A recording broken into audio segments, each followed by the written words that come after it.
Interesting and pretty surprising development here, people. Dillian Whyte has announced that he has parted ways with longtime trainer Mark Tibbs. So he put up this statement on his Instagram page. It says, quote, "Just to let everyone know, Mark Tibbs and I are no longer working together as boxer and trainer. I'm training in Portugal. Mark has a young family and his own new gym in the UK. As it stands, it just hasn't worked out in the way we both hoped it would. Mark came into my team 4 years ago and has helped me turn into the world-class fighter I am today. Mark is a great trainer and I will always be grateful to him and his dad for all they have done." End quote. Yeah, pretty interesting. You know, the old saying is, if it ain't broke, don't fix it. And during the time that Dillian Whyte has been with Mark Tibbs, he's gone from strength to strength. Now, that doesn't mean that there aren't other trainers who can add even more to Dillian Whyte's game, but therein lies the question. Who is Dillian Whyte going to replace Mark Tibbs with? Now, early on in Dillian Whyte's career, he was with Chris Oko. And Chris Oko ended up being injured in a hit and run accident. And he then parted ways with Chris Oko, teamed up with Jonathan Banks prior to the AJ fight. So there was a period there, I think. In fact, was he with Chris Oko the fight before he fought AJ? I don't think he was he? Long time ago now. But yeah, he was then with Jonathan Banks.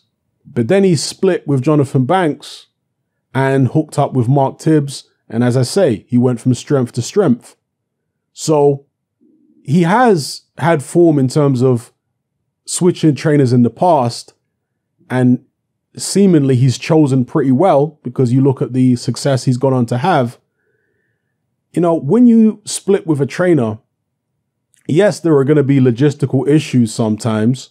But if your trainer is the right trainer for you and you know it, you're going to work out those logistical issues whatever way you can. So the fact that Dillian Whyte and Mark Tibbs are not working out those logistical issues leads me to believe that it's not just that in terms of the reason that they've split.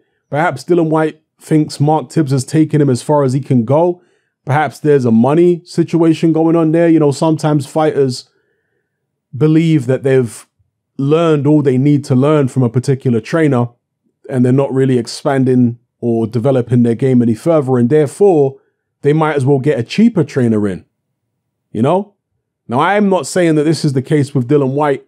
This is all just speculation, but I do find it interesting that he's decided to part company with him. Again, we know Dillian Whyte's based out in Portugal at the moment training and Mark Tibbs can't be with him, but you could just say, hey, I'm going to train with somebody else for the Povetkin fight because logistically it don't work at the moment.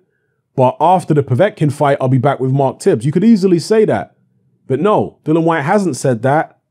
Maybe he'll say it in a subsequent interview. I don't know. But as far as what he said so far, it's, seems like a permanent split between him and Mark Tibbs, or at least for the foreseeable future. So very interesting. And again, I'll be fascinated to find out who he brings in to replace Mark Tibbs. Is it going to be somebody we've heard of? Is it going to be somebody who's already part of his pre-existing team over there in Portugal? And just because we haven't heard of somebody doesn't necessarily mean they aren't a good trainer. Everybody has to start somewhere, right? So we'll see what happens. Let me know what you guys think in the comment section below, particularly if you've got any more information on this. You know, maybe you've heard things or whatever the case may be in terms of why Dillian Whyte may have split with Mark Tibbs, or who might be replacing Mark Tibbs. You know, when Mark Tibbs first took over as Dillian Whyte's trainer, I was a little skeptical. You know, I wasn't like writing Mark Tibbs off because Mark Tibbs obviously is experienced. His dad even more experienced, Jimmy Tibbs, and he boxed himself. Mark Tibbs comes from a boxing family. But with boxing, it's not about it's not just about your experience and all that kind of stuff. It's about whether you're the right fit for the fighter, whether the style you teach and the mentality you have is the right one for a particular fighter, you know? And so I didn't know how it was going to work out with Mark Tibbs and Dillian Whyte, but it's ended up working out very well. The one thing I noticed when Dillian Whyte hooked up with Mark Tibbs is he started throwing his right hand differently. Because when Dillian Whyte was with Jonathan Banks, he was really leaning into his right hand, Kronk style. But, you know, he was throwing it straight sometimes, but he was really, you know, trying to get some torque on the right hand and leaning into it. Whereas with Mark Tibbs, for the most part, he stopped that and he didn't seem to be getting as much power, at least to my eyes, on his right hand as he had been previously under Jonathan Banks. And that was something that, you know, concerned me a little bit. Don't get it twisted. There's a time and a place to be leaning into your right hand. And you have to know when you can do that and when it's not good to do that, right? It's all based upon how appropriate it is for a particular situation against a particular opponent.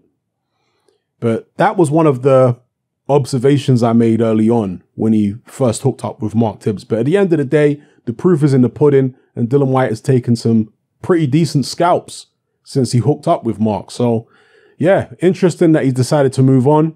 Let me know what you guys think in the comment section below. Is it the right decision? Is it a wrong decision? And some of you, of course, are going to be saying that this is a bit ominous in the lead up to the Povetkin fight. You know, a lot of people don't like when a fighter changes trainer so close to his fight date. I mean, how far are we away from the Povetkin fight now? I think the Povetkin fight is happening on, is it August 22nd? Something like that. But then again, you know, people are going to point out that Tyson Fury changed trainers in the lead up to the Deontay Wilder fight. And of course, many of us were concerned about that, thinking, can he really adapt to this new trainer's style so quickly? And Tyson Fury did. But not every fighter is Tyson Fury. Yeah, Tyson Fury has proved himself to be different in many ways. And that was just one of them.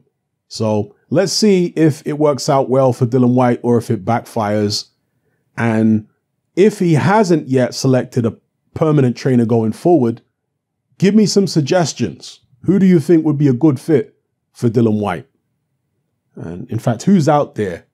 In terms of British trainers, you got the likes of Adam Booth. But of course, Dillian Whyte said from a logistical point of view that that's one of the reasons he split up with Mark Tibbs.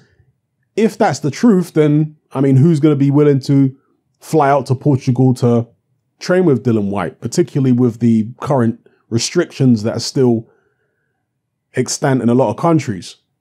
So, we'll see how that goes there. But if it's a different reason, and that or there are several reasons that he's decided to split with Mark Tibbs, and he is willing to work with, let's say, other trainers that have established gyms in the UK. I mean, you could see, I don't know, Shane McGuigan, Adam Booth, the various different trainers. If you wanted to have an American trainer, people always talk about like Freddie Roach, Abel Sanchez, all these guys, Virgil Hunter. Yeah, it's interesting. If I could pick any trainer from history to train Dillian Whyte, I would say somebody like Eddie Futch. I think Eddie Futch and Dillian Whyte would be a good combination. Tim Witherspoon, actually, he does a bit of training. I don't know if he's got an official trainer's license, but I know he had some kind of gym, like a heavyweight fight factory or something. And he spent a lot of time in the UK, actually, Tim Witherspoon. So Tim Witherspoon, I think, would be an interesting addition to the Dillian Whyte's training team, because there's some similarities between Tim Witherspoon and Dillian Whyte in terms of, stylistically and attributes and stuff like that. So yeah, anyway, let me know what you guys think in the comment section below about this interesting bit of news. All right, it's happening. I'm out. Join me on Patreon. I upload a minimum of 2 podcasts every single week, covering a wide variety of controversial topics, as well as live stream Q&A sessions. Take a look on screen right now at some of the podcasts I've produced so far. For just $3 a month, the equivalent of about £2 a month, you get access to all my new podcasts and my entire back catalogue of past podcasts, including my popular Confessions of a Nightclub Bouncer series. You can listen on your computer or on your smartphone or tablet by downloading the Patreon app from the Google Play Store or the App Store for free. The Patreon app also allows you to download each podcast in MP3. For less than the price of a cup of coffee, you get access to dozens of hours of exclusive content. It's easy to sign up, there's no contract, and you can cancel at any time. So come and join our community of free and critical thinkers by signing up with me here on Patreon today.